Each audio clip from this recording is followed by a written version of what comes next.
నమస్తే అండి. నేను doctor Bhargavi. Doctor care homeopathy clinics. So, ఈరోజు మనకి ఒక క్వెషన్ వచ్చిందండి. మైగ్రేన్ అనే తలనొప్పి అది ఎందుకొస్తుంది? దాని లక్షణాలేంటి? దానికి ఎటువంటి ట్రీట్మెంట్స్ లభిస్తాయి అనేది. సో, మనం కామన్‌గా వింటూ ఉంటాం. ఎవరైనా సరే ఏ తలనొప్పి ఉన్నా సరే మనకి మామూలుగా వచ్చేసి నాకు మైగ్రేన్ ఉంది డాక్టర్ అని చెప్పేస్తూ ఉంటారు. అసలు మైగ్రేనా? కాదా? మైగ్రేన్ అంటే ఎలా ఐడెంటిఫై చేయాలి? అంటే ఇప్పుడు సివియర్ సివియర్ హెడేక్ అంటే వాళ్ళకి స్లోగా స్టార్ట్ అవ్వచ్చు. కొంతమందిలో దీంట్లో టైప్స్ ఉంటాయి. స్లో అండ్ గ్రాడ్యువల్ ఆన్సెట్‌లో ఉండొచ్చు. లేదా సడెన్ అండ్ ప్రోగ్రెసివ్ నేచర్ కూడా ఉండొచ్చు. సో, ఇప్పుడు గ్రాడ్యువల్ ఆన్సెట్ ఉందనుకోండి. అంటే ఏంటి?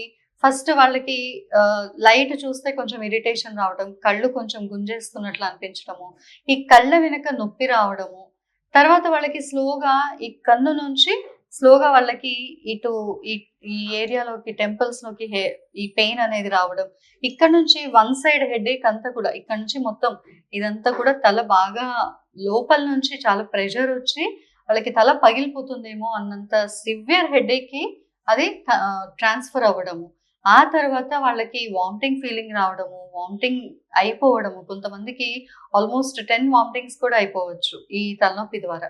వామిటింగ్ కొంతమంది పేషెంట్స్‌లో ఎట్లా ఉంటుందంటే వామిటింగ్ అయిన తర్వాత వాళ్ళకి కొంచెం హెడేక్ ఒక స్టేజ్‌లో సెటిల్ అయిపోతుంది. కొంతమంది పేషెంట్స్‌కి వామిటింగ్ తర్వాత హెడేక్ పెరగొచ్చు కూడా. ఈ వామిటింగ్స్‌తో పాటు సివియర్ హెడేక్‌తో పాటు వాళ్ళకి విజన్ అనేది బ్లర్ అవుతూ ఉంటుంది. అంటే చూపు డబుల్ విజన్. ఒకటి చూస్తూ ఉంటే వాళ్ళకి రెండుగా కనిపించడం, సరిగ్గా కనిపించకపోవడం ఈ తలనొప్పి ఎపిసోడ్ అప్పుడు. ఇలా కొంతమంది పేషెంట్స్‌లో మైగ్రేన్‌తో పాటు ఫిట్స్ కూడా వచ్చే ఛాన్సెస్ ఉంటాయి. అండ్ ఇంకొంతమంది పేషెంట్స్‌కి కళ్ళు తిరిగి పడిపోవడము, ఇంకొంతమంది పేషెంట్స్‌కి ఈ తలనొప్పి అనేది ఆల్మోస్ట్ ఒక 2 డేస్, 3 డేస్, 5 డేస్ వరకు కూడా ఈ సివియర్ హెడేక్ అలాగే నడుస్తూ ఉంటుంది.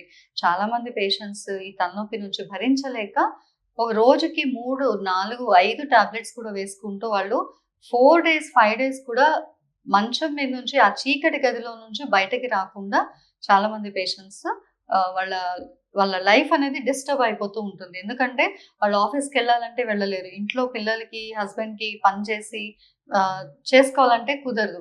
లేదా అదే మేల్ పర్సన్ అనుకోండి ఆఫీస్‌లో మీటింగ్స్ అటెండ్ అవ్వాలన్నా వాళ్ళు ఏ వర్క్ చేసుకోలేకపోతారు. బైక్ నడపలేకపోతారు, కార్ డ్రైవ్ చేయలేకపోతారు ఈ సివియర్ హెడేక్స్‌తో. సో, డెఫినెట్‌గా మైగ్రేన్ హెడేక్ అనేది ఇది severe type of headache and ఇది ఉన్న వాళ్ళు వాళ్ళ రెగ్యులర్ లైఫ్ స్టైల్ అనేది ఖచ్చితంగా డిస్టర్బ్ అవుతూ ఉంటుంది. అంటే ఇది ఎందుకొస్తుంది అంటే, ఫస్ట్ థింగ్ ఫ్యామిలీ హిస్టరీ. అంటే మీ ఫ్యామిలీలో ఎవరికైనా ఈ మైగ్రేన్ కండిషన్స్ లేదంటే ఎపిలెప్సీ, ఫిట్స్ ఉంది. లేదంటే ఏదన్నా న్యూరలాజికల్ ప్రాబ్లమ్స్ ఇప్పుడు తలలో కొన్ని ఫంక్షనాలిటీస్ అనేది డిస్టర్బ్ అవ్వడము. అండ్ ఇంకొకటి ఏదన్నా హెడ్ ఇంజ్యూరీ అయిందా? లేదంటే కొంతమందికేమంటే సడెన్ బ్లడ్ ప్రెషర్ కొంతమందికి స్ట్రెస్ ఉన్నప్పుడు, యాంగ్జైటీ ఫీల్ అయితున్నప్పుడు బ్లడ్ ప్రెషర్ అనేది అప్ అండ్ డౌన్ అయితూ ఉండొచ్చు. అది కూడా వాళ్ళకి హెడేక్ ఈ టైప్ ఆఫ్ హెడేక్ వచ్చే దానికి రీజన్ ఉండొచ్చు. అండ్ ఈ మైగ్రేన్ హెడేక్ లాంటిదే ఇంకొన్ని హెడేక్స్ ఉన్నాయి. అవి స్ట్రెస్ హెడేక్స్ అని, క్లస్టర్ హెడేక్స్ అని, సైనస్ హెడేక్ అని, ఈ సర్వైకల్ స్పాండిలైటిస్ వల్ల వచ్చే హెడేక్ ఇలా రకరకాల హెడేక్స్ ఉన్నాయి. So, whatever it is any type of headache ఉన్నా కూడా దీనికి మనం చేసుకోవాల్సిన జాగ్రత్తలేంటి అంటే first thing stress sudden stress feel అయినప్పుడు కొంచెం బ్రీతింగ్ మీద ఫోకస్ పెట్టడము. డీప్ బ్రీత్ చేసి మీ హార్ట్ బీట్‌ని, మీ బ్రీతింగ్ రేట్‌ని అబ్జర్వ్ చేస్తూ ఉండడం. అండ్ సెకండ్ థింగ్ ఆ ప్లేస్ నుంచి కొంచెం బయటకు వెళ్ళిపోయి ఫ్రెష్ ఎయిర్ తీసుకోవడం. అండ్ థర్డ్ థింగ్ ఏంటంటే హెల్తీ ఫుడ్ తినడము. బయట ఫుడ్, జంక్ ఫుడ్, స్వీట్స్ ఇవి తక్కువ చేసి సాల్ట్ ఇవన్నీ కూడా తక్కువ చేసుకొని ఎక్కువ శాతం సాలడ్స్, బ్లాండ్ ఫుడ్ ఆ టైంలో ఇవి తినడం చాలా అవసరం. ఇంకోటి హైడ్రేట్. అంటే మీ బాడీని మీరు హైడ్రేషన్‌లో ఉంచుకోవాలి. మీ బాడీకి మీరెలాంటి అట్మాస్ఫియర్‌లో ఉంటున్నారు, మీరెంత ఫిజికల్ యాక్టివిటీ చేస్తున్నారు, దాన్ని బేస్ చేసుకొని మీ బాడీకి ఎంత వాటర్ అవసరమో అంత వాటర్ ఖచ్చితంగా ఇవ్వాల్సిందే. అందరూ 5 లీటర్స్ తాగాలని రూల్ ఏం లేదు.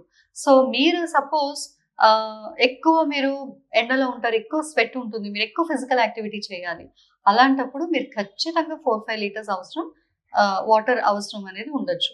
మీరెక్కువ ఫిజికల్ యాక్టివిటీ లేదు, మీకు స్వెట్ ఎక్కువ లేదు, మీరెక్కువ మూవ్ చేయట్లేదు. బట్ మీకు దాహం ఎంత వేస్తే అంత వరకు వాటర్ అయితే మీ బాడీకి అందిస్తూ ఉండాలి. వాటర్ అంటే జస్ట్ వాటర్ అనే కాదు, మీరది ఫ్లూయిడ్స్ పరంగా ఇవ్వచ్చు, కోకోనట్ వాటర్ ఇవ్వచ్చు, జ్యూసెస్ ఇవ్వచ్చు.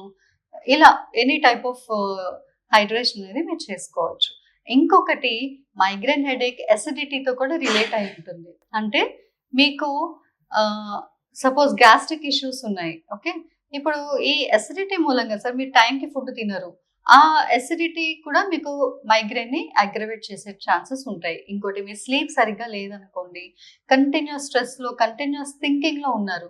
అది కూడా మీకు మైగ్రేన్ హెడేక్‌ని కాజ్ చేయొచ్చు. అండ్ ఇంకొకటి దీనికి సొల్యూషన్ ఏంటి అంటే మీ బాడీ తత్వం అనేది క్లియర్‌గా అర్థం చేసుకొని, మీ మానసిక పరిస్థితి, మీ ఫిజికల్ పరిస్థితిని అర్థం చేసుకొని, దీన్ని రూట్ కాజ్ అనాలిసిస్ అంటారు. సో, ఈ రూట్ కాజ్ అనాలిసిస్ చేసుకొని, మీ బాడీకి ఎటువంటి మెడిసిన్ ఇస్తే, ఆ రూట్ నుంచి మీ డిసీజ్ అనేది కంప్లీట్‌గా క్యూర్ అవుతుందో, అలాంటి మెడిసిన్ మీకిచ్చి, మిమ్మల్ని మైగ్రేన్ నుంచి బయటకు తీసుకొనొచ్చే టైప్ ఆఫ్ మందులు డాక్టర్ కేర్ హోమియోపతిలో అవైలబుల్‌గా ఉన్నాయి. సో, కింద స్క్రోల్ అవుతున్న నంబర్‌కి కాల్ చేసి, మీరు అపాయింట్‌మెంట్ తీసుకొని, మీకు కానీ, మీ ఫ్యామిలీ మెంబర్స్ కానీ, మీ చుట్టుపక్కల వాళ్ళకి కానీ, ఎవరికైనా మైగ్రేన్ హెడేక్ ఉంటే వెంటనే ట్రీట్మెంట్ తీసుకోగలరు. Thank you.